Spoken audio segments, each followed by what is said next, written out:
Welcome back, everyone, to another episode of Tier Listing, where we take a band's discography and rank them from gold to trash. With me is the Shinedown aficionado herself, Geaux Gretchen. Say hello, Gretchen. Hello, Gretchen. Just like in the podcast. I know, except for you get to see me say it this time. I know. For those who are not aware, we also do the podcast that rocks together. You can find that on the YouTube channel and on Twitch now. We dual stream. One thing I want to point out before we start, this is all dedicated for Shinedown. I have always enjoyed Shinedown.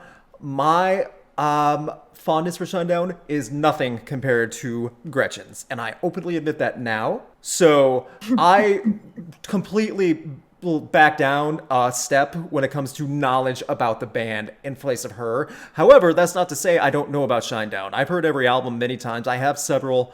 I've seen them live many times, shot them live many times. Gretchen's now shot them too, as well as seen them many, many times. But it does help that this band only has 6 full release albums, and we're not covering any of the live albums, EPs, things like that.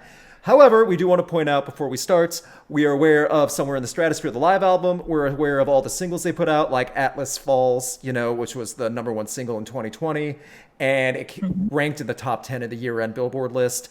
Awesome stuff they've done. This is for the major released albums for everyone who's not aware, because there's always going to be at least one person who goes, what a bad baby. Oh, yeah. So, I mean, for Shinedown, I'd be that person that would go, boo, what about? Yeah. Mm-hmm. See, I like my impression of the fans more. Starting off, we go all the way back to 2003. When I was doing research for this, it really shook me a little because I did not remember it that way at all. Because I didn't really start listening to 45 until end of 2004. So for me, I didn't even get into Shinedown until 2009. All of their early stuff when it first came out. Okay, and I will say this, outside of 45 and Fly on the Inside and things like that, the very first song and last songs on the album, I did not remember that at all when I was going back doing homework for this and stuff. You didn't miss that much the early albums. There's no nice way to say it. Go ahead. And well, I'll admit that the early stuff is not my favorite. Fly from the Inside was a big bombastic radio-tastic 2003 single. 45 was a defining song for Shinedown at the time. It did show off Brent Smith's pipes, as you can see him in right by Gretchen's microphone. She took that photo herself. I have to say, this album is... This is where I'm going to be the jerk, because I'm a Shinedown fan, and I know you know how highly I think of them. This album is butt rock-tastic. It is. There are definitely certain ones on there that I really enjoy. Yes, I really enjoy the singles. I love 45. Mm-hmm. I also like Burnin' Bright. Okay. Burnin' Bright's a really good one. But for the most part, just looking at it, I sit there and I'm just like, I either don't remember it or it wasn't something that I'd play. Right. 45, Fly from the Inside, and you brought out Burning Bright. Yes. 3. And it doesn't go up until more when you go to the deluxe edition, when they started really showing off their chops when they did their amazing cover of Simple Man. Yeah, a lot of people don't realize that's not on the regular album. There are a lot of extras on the deluxe album. They do a good job with deluxe albums, especially back in the day. Oh, yeah. Also, people don't realize Simple Man that cover came out early in their career. This was not 5 years ago. Really? Yeah. So they didn't even have a second album out at the time yet, if I'm correct. Nope. So nope, that's worth mentioning alone. And they do a lot of great covers, Shinedown. They always have. They've done a lot of acoustic stuff. And it's cool to see that. This was a different band at the time. Shinedown had different members, and it just does not hold up to the rest of Shinedown stuff. And this was a product of its time. Yeah. I don't think it's trash, but I don't think it's higher than Aluminum. And I know that sounds harsh, but I just... See, for me, I place it higher than Aluminum. I put it at Bronze, but I have a reasoning for that. Okay. Which we'll get to with the next album. Okay, so you say Bronze, I say Aluminum. I'm okay with it being Aluminum, but I think because I do have such a strong love for 45 that it bumped it up for me. Okay. See, my thing for what bumped it up just a little bit from trash is because it did have strong singles that defined the band. And when they did the deluxe edition with Simple Man, they proved they had more, like Brent Smith really proved he had more chops than just being another butt rock band from the mid 2000s. Oh, yeah. So it's definitely not trash no matter what. So bronze or aluminum, which one do you think? I put it at, like when I did my own list, I put it at bronze. But Okay. now, kind of looking at the list, I'm sitting there going like, none of these jump out to me other than the singles, and then Burnin' Bright. I really do enjoy Burnin' Bright, and that's fair. I remember listening to that again because that one does stand out a little bit more. But after that, all the way up to 45, there's a lot of filler. It gets generic, and it's like Brent Smith and the band, just Barry and stuff. They are not there yet. So that's when we get to 2005. With Us and Them. Side note, that is some butt ugly album cover work. I don't know who they got for that. So However, bad. It's really bad. And I believe Zach Myers has referred to it before as their forgotten album. Okay, and you have a story about that too, like why he said that. Yeah. Okay. So Brent has even said that it's not his favorite because the record label they were with at the time rushed them on it and said, you kind of got to get this out in like 6 months or something like that. And so they rushed the album. And so it's nowhere near being what the band wanted. But because the record label was like, you have a time crunch to get this out, Us and Them is the product. Save Me is a banner anthem for the band that came from this album. Oh, yeah. What other positives would you like to talk about for Us and Them, Gretchen? Because I'm running out. Shed Some Light is a really good one. Okay. I've heard that one performed live when I saw Smith and Myers back in like, what was it, 2016, something like that. Their first run as Smith and Myers. 2017. I heard that live and it was really good. And that's what made me go back and listen to this album and not fall in love with this album, but fall in love with that song. Gotcha. And that's fair too. The deluxe edition of this one, they add a ton more live songs, including live versions of Simple Man, live versions of songs from Leave a Whisper. And this time it feels like the deluxe edition doesn't really add much. Yeah. It's kind of like you already added a deluxe, you know, an extra of Simple Man on the last album. You know, do you really need to do it again? Yeah. I've always been so, I don't know, curious because a lot of people really enjoy Your Majesty and Lady So Divine. Lady So Divine, I've heard people talk about positively about. I have listened to that one over and over again, and I'm just sitting there going like, I don't get it. Like, I don't get the hype for it. Again, nothing they put out is trash. I don't think it's trash either. Not at all. But if Leave a Whisper is just barely aluminum, this is definitely aluminum. Us and Them. Oh, yeah. So I definitely put this one as aluminum. And that's why I had put Leave a Whisper as bronze because I was just like, I don't feel like it's on the same level. It's like, and I get that logic too. Yeah, but it's not by much. And again, there's nothing on Us and Them that's like ear grating or like, oh my gosh, what are you doing? Even though this was rough times for personal lives and stuff like that in that era. But at the same time, that's besides the point. So. And plus the story about them being rushed to make this one, I can kind of see that because there's not much depth on this one, even compared to Leave a Whisper. I really don't have much else to add. These for me, I mean, they kind of are forgettable. This one is. I didn't even know this one existed until about 2 years ago. Had no idea this album existed until then. That's and I'm just sitting there going like, how did I miss an entire album? I think the album art kind of added to that because that is some butt ugly album art. It looks like bad fan art.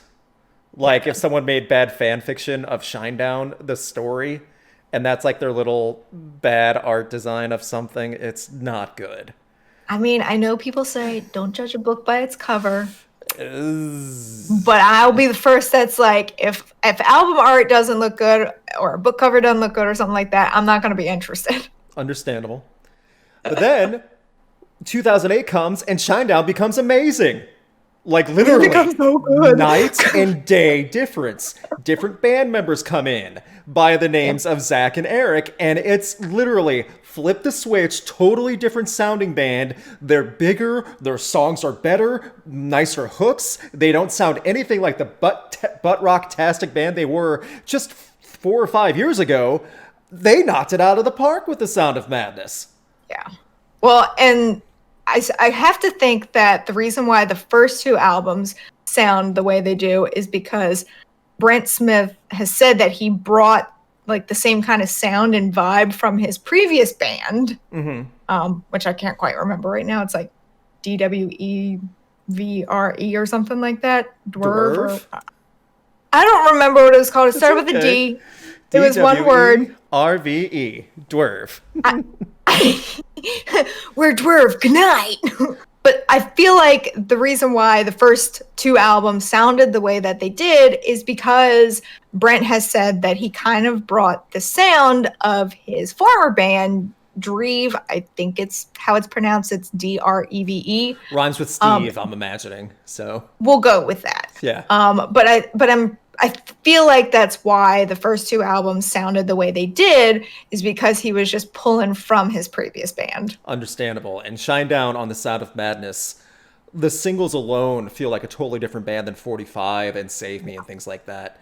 Devour was the big hook for me. That's what got me to buy the album physical. It's so good. When I heard the title track, Second Chance, which became a mainstream success, not just on rock radio and stuff, but actual mainstream was playing Second Chance all over in 2009. This is what got the album to be double platinum in a time where that's very difficult to do for rock bands, and still is now. Yeah. I mean, there's so much on there with The Crow and the Butterfly, which was another big deal on Radio Rock and things like that. There's so many big, sweeping, huge moments for Brent, and I can't stress enough, this is such a good example of a time where 2 new members come in and totally contribute positively. They don't just fill a spot. Yeah. Oh, absolutely. And finally, I can't say enough because we talked about deluxe editions. What makes this album such a masterpiece at this point is because the deluxe edition on this one has arguably the best Shinedown song ever with Diamond Eyes. Love it. I mean, you know I love that song. My license plate reflects that. But this ended up being my first listen of Shinedown, because I can remember in 2009 I was a freshman in college, and what was it, top hits or whatever on Sirius XM. I don't even remember. It was I know what you're talking about. Shinedown was playing and was constantly near the top spot, and I was just like, this sounds really cool. Fun fact, did you know that there's a pop version of Second Chance? Yes. And that's what they played on Sirius XM.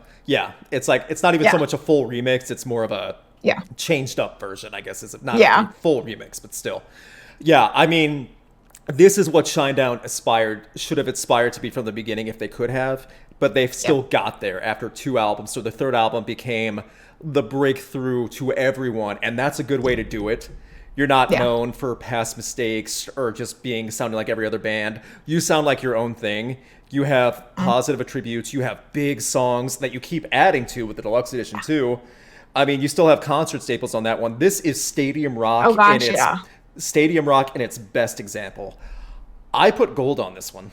I did gold as well. I had to look down at my list. I was going to be surprised if you didn't put this one at gold, even though I don't think this is your favorite Shinedown album, but I figured this is my favorite Shinedown album, and I feel this is their best on many different levels. Diamond Eyes is my favorite song of theirs. I mean, there's no denying that. I also love Call Me. Yeah, there you go. Love that one. That one is such a strong, I don't want to call it a ballad or anything like that, but it's just, Brent is so powerful. And even on the songs that weren't radio hits, like Cyanide, Sweet Tooth, Suicide, just fun little jam songs like that. Sin with a Grin. Yeah, Sin with a Grin. Just fun little songs like that actually add to an album and make it feel more complete. They don't feel like filler. So I can't say enough good things about this one. And then we jump 4 years later. And again, you have to think how much of a shelf life the Sound of Madness had. That does make sense. 4 years later to 2012 with Amaryllis. And I had not had full listen to Amaryllis until a couple months ago. If I'm correct, this is your favorite album from Shinedown. It is. If you want to go ahead. By far. Okay. First of all, this tattoo right here, these are Amaryllis blooms. Okay. Specifically for it. Also crow for crow and butterfly. But I absolutely love this one. And you want to talk about songs that are still played at their shows. Adrenaline, Bully, Enemies. Bully's the big one that got the hook for me. Yeah. Because Bully was on NHL games on PlayStation, PS3, and Xbox. Enemies was a theme for Monday Night Raw for quite a while. This is where they became a big commercial success outside of just making albums. And that's a huge deal too. When I first started listening to this album, and I listened to it all the way through when you said this was your favorite one, and that kind of intrigued me, I have to say, there's much more variety on here than I would have given credit without knowing about it. And again, it feels like a wildly different band than Us and Them and Leave a Whisper. Oh, absolutely. Like, it's not even close. And no, not. Yeah. I mean, when you get to stuff like Nowhere Kids and near the end, just like songs near the end too, because I don't think there's a deluxe edition of this one. I could be wrong about that. There's not. Okay, so I wasn't sure. But just the end of the album too, like Through the Ghost and things like that. There's so many good songs on this that sound uniquely different from each other. It's not just because I can at least see why some people would say the Sound of Madness sounds like all stadium rock. I would at least get that argument, even though I would say that's their best attribute. That's their best style. Right. On here, they do a little bit of that, but they do so much more. And it really shows. And absolutely. This is where I feel they all not only gel together as a band, they realize, okay, we can step slightly outside of the box and do whatever we want and make it work. Yeah. I mean, you go from a song like Enemies and Bully to For My Sake, which is also probably my top 5 favorite Shinedown songs. For My Sake. Yeah, For My Sake is absolutely one of my favorites of theirs, in my top 5 Shinedown favorite songs. But it's I don't know, this album just it's a journey because it goes from just being like rah rah rah rah rah, just move, and then you get down to like I'll Follow You and Miracle, For My Sake, My Name, Through the Ghost. They're a little bit more calmer. Yeah, I don't really want to say calmer, but this album has. They're not meant to rile you up. No, they're not. But the first half is. Yeah. Everything about this album makes me happy. I love it. I'm going to say this. The album artwork I always thought was interesting too on this one. It's it looks like a lot going on, but it just looks like a big logo. And I always kind of appreciated that too, when they kind of dialed down and just kind of made their album artwork more simplistic. And when you break down the Amaryllis album cover, that's just what it is too. Same with the Sound of Madness with the crows and the future ones that we'll talk about too. I know what I put this as. I'm assuming you put this as gold. Okay, I put this as silver. However, it's high silver, and if that averages out, and you went down to aluminum for Leave a Whisper, then I would say gold for Amaryllis. Then I would have no problem putting that up there, because it's. I'm sure you know where I live, so yeah. May have to fight you. I know. Oh, this is what's going to be the fight. Oh man. When it comes to Shinedown. Oh, okay. Yeah. See, I don't have a problem putting that with gold, though, that high up there. It's for very different reasons, but I see why. I can't argue that too much. So even though I put silver and you put gold, that would average out to gold. I'm fine with that. Okay. So I appreciate that. No problem. Again, Amaryllis has good stuff on it. There's a lot of hidden gems on there, too, and that's why it's worth it. So then... and I'm glad that you took the time to go back and listen to it, because I remember you saying that you didn't really remember. It was like earlier this year, or it was like right at the start of pandemic when we were talking about it, and it was like, see, that's the one I don't think I've ever heard all the way through, or I just never got that much into. But yeah. But then we jump 3 years later, and Shinedown tries to go for more of the commercial sounding, like commercial success again, and does some things a little bit different again, and I kind of appreciate that, at least with Threat to Survival in 2015. And there's a lot of good stuff on there too, but again, it's very different from Amaryllis and The Sound of Madness, some stuff works, some stuff does not. That's where I am about that. And not to say anything's bad on it, because it's not. Right. There's some stuff on there that just doesn't really like hit as well. Cut the Cord, I still think is great. That's such a fun one to hear live. It's so great. Asking For It's another fun one to hear live too. And if you haven't watched the music video for Asking For It, it's the best dumb fun music video. It's a dumb fun music video. It's great. I absolutely. It's like a little mini movie, because then they cut like in parts of the song, but it's so much fun. Mm-hmm. And How Do You Love? I still think it's such like a big, booming, moving, deep song for Brent to show off a little bit. Yeah. You know, there's some great songs on there. I do think there is a little bit of filler on this one, though. That's what I'm getting at. So that's my biggest hang up with this one.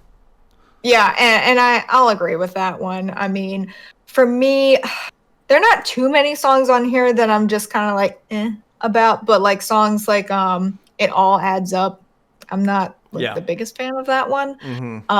It's a few, there's like a sequence. It all adds up, and then a Dangerous and things like that too. I'm not that crazy about Dangerous either. It's not as high as the singles or anything else too. Excuse me, sir. That's like probably my favorite song on this album. So Dangerous, really? Yeah. Oh. Yeah. Next to Asking For It. I was gonna say, I thought Asking For It was your favorite song on the album. Well, now you're just confusing me. I just love Shinedown, okay? I know you do. No, but there are some on here that I'm just not over the moon about. Right. But for the most part, I never got the hate for this album. A lot of like, when it came out, there was a lot. I've been a fan of Shinedown. Yeah, a lot of people are like, I've been a fan of Shinedown since the beginning, and I just don't like this one. And I'm just like, that's a great lame fan impression, by the way. And I remember 2015, or around 2015, 2016 too, people talking negatively about this. I'm like, no, it's not The Sound of Madness. It's not bad. No, it's not bad. Yes, they tried to do something else, and it's like you said, they kind of tried to fit that more like mainstream. I feel like they tried to go for more commercial success songs, because they had so much commercial success with songs on Amaryllis. And when I mean that commercial success, I mean like actually being used for commercials, for TV spots, for radio spots. That's a big moneymaker, guys. Yep. So it did work in some parts, absolutely. And there are killer songs on this album, but there are songs that are so forgettable that you just kind of, they leave your head as soon as the track's over. Well, and it's almost like there were some on there, I can't remember. Maybe it all adds up, and like Outcast. Okay. Those were ones that I just, if they come on, I'll skip and hope to get one of the other songs on the album. They're not bad, but the majority of the album I love. Yeah. There are just a few where I'm like, did you just throw this in there so that you could get a certain track number? Like, it does feel like, when I say filler, it does feel like they got to stretch a little bit to even like the B-side. Yeah. They included some B-side tracks. It's not trash. I don't even think it's aluminum. I really don't. No. I feel like this is bronze, and that's what I put on here. I might fight you on that one. I put silver. Okay, bronze and silver. Okay. Can you make any other argument why it would be silver over bronze?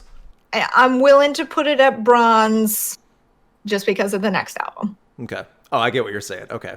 Because comparatively, it's not nearly to the level of The Sound of Madness and Amaryllis. It's much better than the first two. Us and Them and Leave a Whisper.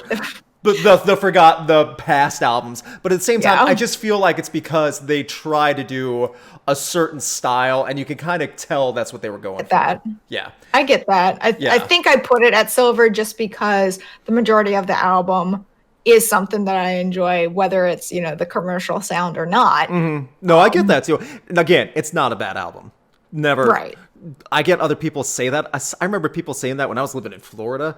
It's not bad. And then we move on to 2018. Not only did the band try to step back and see what they were doing and make something much more involved in their writing.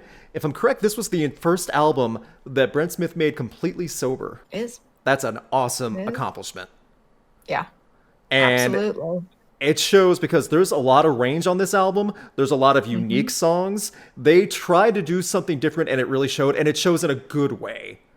Right. You know, I mean, this is their first and only at the moment concept album. right. So all the songs, tie in together and tell a story. Like you actually have to listen to it from the first song to the end. Yeah, you do. Even starting with the little 39-second the entrance. Yeah, just taking the singles on this album, and the singles, there are good singles. Monsters, I still think is a killer song. And my favorite one. Yeah, it is mine too. But at the same time, you got to really place it with the rest of the album, and that's what Shinedown did good here. And I understand why people may not understand that who haven't heard the full album. But even something like Special, which the first time I heard it, like, that is so great. That's such a smart idea for a song. That's so perfect. I mean, are there little cheeseball moments a little bit, like with the Marvin Gaye, What's Going On Get Up? I still think that's a little bit too cheesy for me. But Get Up's still a fine song. It's still a good track. I know. Cheese is fine. A little cheese is fine. And that's what this is, a little cheese. It's just a little cheese, and that's fine. I don't have a problem with the song. There were a few on there that I just thought sounded awkward. Like the Human Radio was not my favorite. There's also one on here, is it Dark Side, that has like the carnival sounds? I believe one of them sounds like Creatures or Dark Side. I don't remember which one. I don't think it's Creatures. I want to say it's Dark Side. Well, it sounds like a carnival at the beginning. Well, you hate clowns and carnivals and things like that too, so I kind of get that. Maybe you don't hate carnivals as much, but you hate clowns. Yeah, I don't like clowns. I'm not a fan of carnivals. Because also Shinedown did the Carnival of Madness too. That was the first time I saw him live. Oh, it was great. Yeah. Like I got pictures of them like sword soloers and fire jugglers while Brent's singing on stage in a suit. It was great. Yeah. That sounds like a fantastic That was one of my time. first shows that I ever shot with my old like crappy camera. Mm-hmm. I did not know that. Mm-hmm. Huh. Years ago. My first year start before I started doing really rocked videos and things like that, actually devoted to it. So yeah. Wow. Mm-hmm. That's pretty cool. I mean, with Atlas Falls, the single now, it's not a part of Attention, and I don't think it should be. This is a concept album that should be untouched. They did a good job with what they created here. Do I love it as much as The Sound of Madness and Amaryllis? No. Do I love it, enjoy it more than Threat to Survival and the past albums? Absolutely. And you could tell the entire band really does feel like they're focused. They have something to prove on this album that proved, and just to show they're not in it just to do the same sounds over again anymore. Kind of like they realized, okay, we can't do what we were trying last time.